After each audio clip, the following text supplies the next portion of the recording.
Assalamualaikum warahmatullahi wabarakatuh. Alhamdulillah, salatu wassalamu ala sayyidina rasulillah wa ala alihi wa sahbihi wa man tabi'ahu wa wala amma ba'd. Yang saya hormati Ketua Komisi 8 dan para Wakil Ketua dan rekan-rekan Komisi 8 yang semuanya saya hormati, Pak Menteri dan Wakil Menteri Kementerian Haji dan Umroh, Kementerian Haji dan Umroh, bukan hanya Kementerian Haji saja. Saya selalu mengingatkan bahwa kementerian ini bukan Kemenhaj saja, ya Kemenhaju minimal. Beserta seluruh jajaran dan rekan-rekan pimpinan dari BPKH yang saya hormati, kita melanjutkan yang sudah disampaikan oleh rekan-rekan semuanya. Pertama tentu saya mengapresiasi persiapan yang sudah dilakukan, termasuk perkembangan yang cukup menarik, karena pada rapat yang lalu terkait dengan posisi pembagian koper haji itu persentase masih sangat rendah.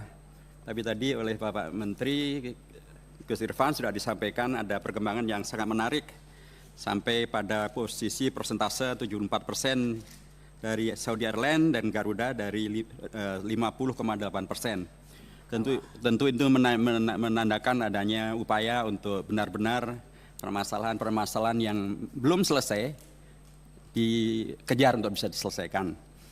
Tapi ini tentu saja masih persentase cukup besar untuk belum terselesaikan tanggal 17, dan sementara jamaah haji akan mulai diberangkatkan tanggal 21 atau tanggal 22.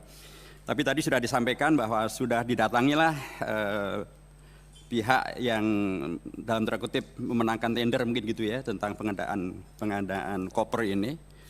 Menurut saya mestinya tidak sekedar dikoreksi, tapi juga ada unsur untuk kemudian bila ini adalah one prestasi ya harus ada punishment-nya supaya tidak terjadi pengulangan pada waktu-waktu yang akan datang. Sebab ini bagian dari yang meresahkan jamaah, karena yang namanya koper haji itu bukan sekedar koper, karena dia terkait dengan identitas, terkait dengan beragam hal yang kemudian akan menyertai termasuk kenyamanan calon jemaah haji untuk berangkat berhaji. Yang kedua, Pak Menteri yang saya hormati, tadi telah disampaikan tentang adanya kemungkinan kenaikan biaya penyelenggaraan ibadah haji akibat dari kenaikan aftur dan seterusnya. Ada hal yang menarik di sini. Dalam penjelasan yang sebelumnya disampaikan oleh Wamenhaj, sesuai dengan perintah dari Bapak Presiden, bahwa bila terjadi selisih harga, maka itu tidak dibebankan kepada calon jemaah. Pada tingkat ini semuanya sepakat. Tapi Wamenhaj dalam pernyataan terbukanya, termasuk yang tertulisnya, menyampaikan bahwa dari mana 1,7 triliun itu, menurut beliau dari APBN, efisiensi APBN. Nah, yang hari ini kita baca dari penjelasan Bapak Menteri, ternyata beda, Pak. Di sini disampaikan bahwa 1,7 triliun itu akan diambilkan dari BPIH, maupun juga dari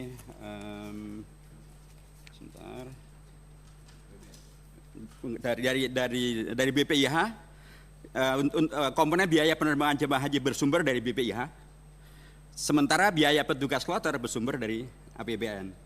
Ini tentu dua hal yang tidak serta-merta sama, Pak. Yang semula dinyatakan akan diambil dari APBN, tapi ini kemudian dinyatakan bahwa komponen biaya penerbangan haji bersumber dari BPIH, termasuk bila itu disebutkan dikaitkan dengan kenaikan biaya aftur. Nah, ini tentu memerlukan satu penjelasan yang sama gitu ya, yang terbuka, supaya tidak terjadi kesimpang siuran, termasuk juga agar hal semacam ini pun juga dibahas secara terbuka, yang hari ini saya kira akan dibahas. Dan ini tentu mempunyai dampak yang juga tidak mudah. Ini bagian dari yang saya sebutkan belum selesai dalam persiapan penyelenggaraan haji, dan karenanya menurut saya inilah yang harusnya diprioritaskan oleh Kemenhaj untuk dibahas dan diselesaikan, bukan mewacanakan tentang war ticket, karena itu belum, dalam bahasa Arabnya belum aulawiyat, belum menjadi prioritas. Prioritas sekarang adalah dalam rentang waktu tinggal 1 minggu ini, beragam PR belum terselesaikannya permasalahan haji, hendaknya itu yang menjadi fokus untuk diselesaikan. Dan permasalahan ini juga akan kemudian berdampak kepada bila pembahasannya ternyata tidak mudah dan atau tidak cepat, karena ini melibatkan keuangan yang sangat besar dan juga melibatkan tentang pemahaman yang disampaikan oleh Pak Wamenhaj dengan Pak Menteri ternyata tidak sama. Wamenhaj sepenuhnya menghendaki itu dari APBN, sementara dari yang disampaikan oleh Bapak Menteri Haji tadi ternyata tidak sepenuhnya dari APBN, tapi bersumber dari BPIH, dan BPIH itu tentu bukan APBN. Nah, terkait dengan hal ini, sekali lagi saya berharap agar inilah yang jadi prioritas oleh Kemenhaj. Belum mewacanakan hal yang lain yang ya kita sepakat untuk nanti akan ada perbaikan, dan itulah yang menjadi komitmen Komisi 8. Mengapa kita menyepakati akhirnya adanya Kementerian Haji, bukan sekedar badan penyelenggara haji, karena ada yang terkait dengan keinginan untuk melakukan perbaikan. Seandainya kita tidak ngotot untuk menghadirkan Kementerian Haji, mungkin Bapak nggak jadi menteri dan wakil menteri, masih jadi kepala badan dan wakil kepala badan. Jadi kita sepakat bahwa kita ingin yang lebih baik, tapi timing juga sangat dipentingkan. Dan eksekutif, sesuai dengan namanya eksekutif, menteri adalah eksekutif, rumpun eksekutif, kita rumpun legislatif, tentu adalah untuk melakukan eksekusi. Wacana, kalaupun diwacanakan, hendaknya adalah yang sudah bisa dieksekusi. Kalau belum bisa dieksekusi, hendaknya belum diwacanakan, sampai bisa dilaksanakan eksekusinya. Karena ini juga terkait dengan tadi war ticket tadi. Karena kalau yang kita baca dari pernyataan Wamenhaj, baik yang secara lisan maupun tertulis, yang saya dikirimi tulisannya, itu beliau menyampaikan bahwa war ticket itu nanti tidak mengganggu antrian yang sudah ada. Itu akan diberlakukan kepada penambahan kuota haji yang didapatkan oleh Kemenhaj. Nah, pertanyaannya, apakah serta-merta demikian? Karena undang-undang kita sudah mengatur secara rinci, bila terjadi penambahan kuota, itu ada aturannya. Dan aturan itu dengan amat sangat jelas disebutkan dalam undang-undang tentang haji dan umroh. Inilah yang kemarin menjadi kasus dengan Pak Menteri pada periode kemarin. Gara-gara aturan yang ada tentang pembagian kuota 92%, 8% tidak terlaksana, jadilah kasus. Aturan yang ada sekarang masih mengatur demikian. Jadi kalaupun misalnya akan ada pembahasan tentang war ticket dengan segala permasalahannya, tentu itu akan sangat terkait dengan aturan hukum yang ada. Dan itu artinya kita membahas dulu aturan hukumnya ini akan kita ubah atau tidak diubah. Dan itu pasti tidak mungkin sekarang. Dan itulah karenanya tidak ada urgensinya membahas tentang war ticket sekarang ini. Karena ada aturan hukum yang mengatur yang tidak memungkinkan untuk sekarang ini war ticket dengan yang tadi disampaikan oleh Pak Wamen ini terkait dengan bukan antrian yang ada, tetapi terkait dengan penambahan kuota bila ada.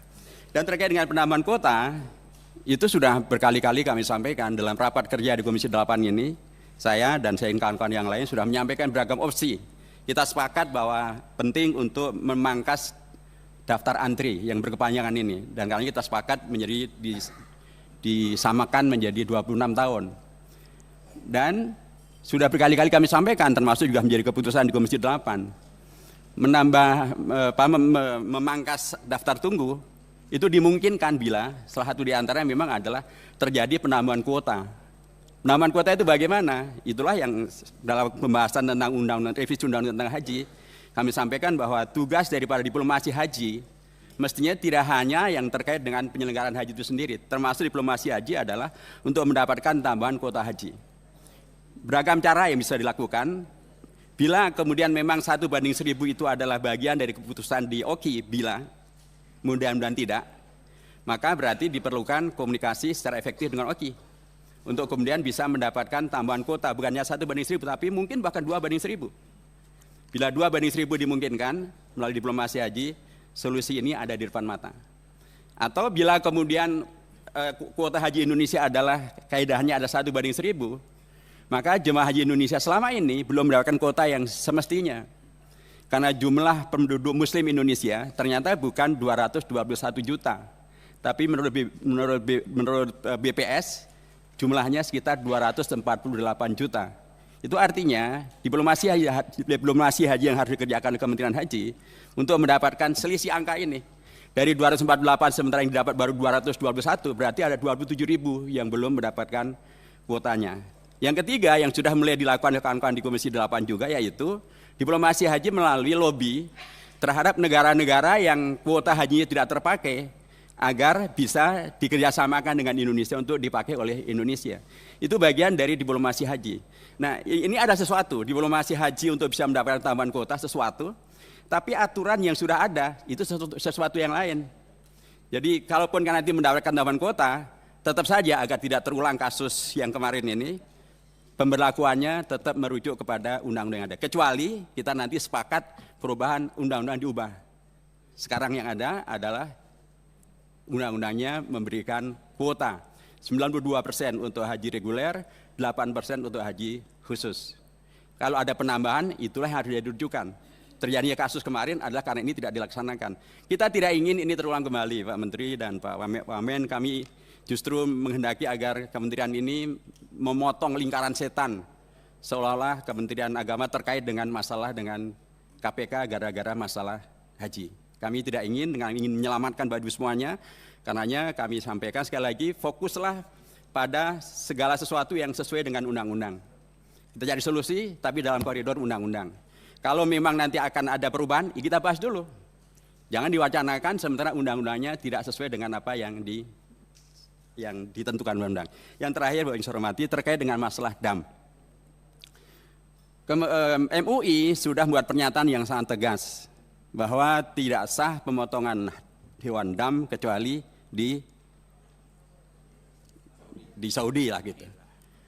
Nah, sementara sekarang ini ada beberapa pendekatan termasuk dari Kementerian Agama atau Kemenhaj yang mentolerir sebagiannya untuk kemudian bisa disembelih di Indonesia.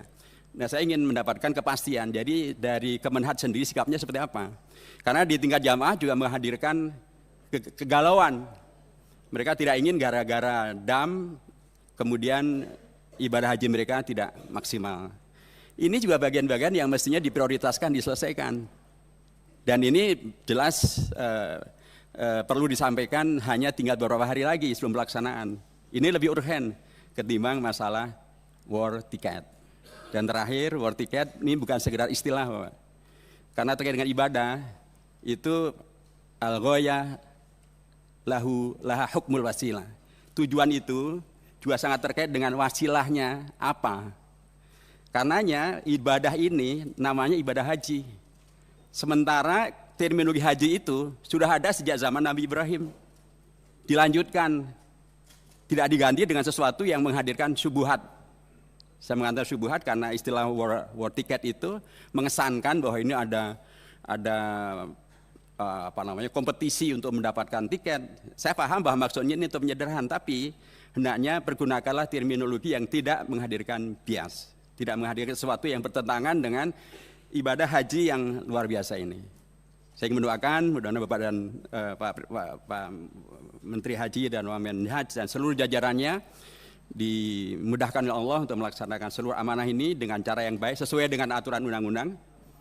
Karena kita semuanya sekali lagi tidak menginginkan berkelanjutannya permasalahan terkait dengan kementerian dan hubungannya dengan haji dan hubungannya dengan KPK. Terima kasih. Assalamualaikum warahmatullahi wabarakatuh.